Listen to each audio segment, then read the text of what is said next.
हमारे पास leet code का एक और क्वेश्चन है ट्रांसपोज मैट्रिक्स, और ये क्वेश्चन मेटा, टीसीएस, ब्लूमबर्ग जैसी कंपनी में पूछा गया है। तो चलिए पहले क्वेश्चन को समझ लेते हैं। इस क्वेश्चन में हमारे पास एक मैट्रिक्स दी गई है m क्रॉस n की, और हमें इस मैट्रिक्स को n क्रॉस m की एक ट्रांसपोज मैट्रिक्स में कन्वर्ट करना है। तो हमारे पास ट्रांसपोज मैट्रिक्स क्या होती है? जब भी हम किसी मैट्रिक्स की रो को कॉलम में और कॉलम को रो में कन्वर्ट कर देते हैं तो उसे हम ट्रांसपोज मैट्रिक्स बोलते हैं, और हमें वही रिटर्न करनी है।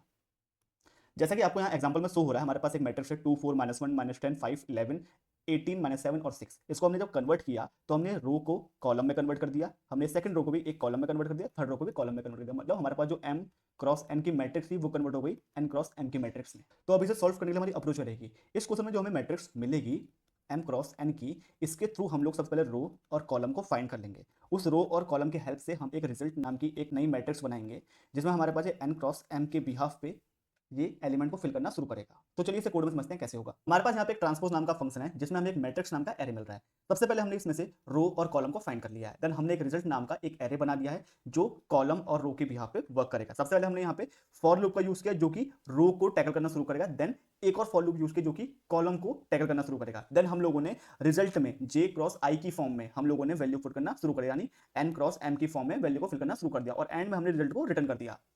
Follow for more such content.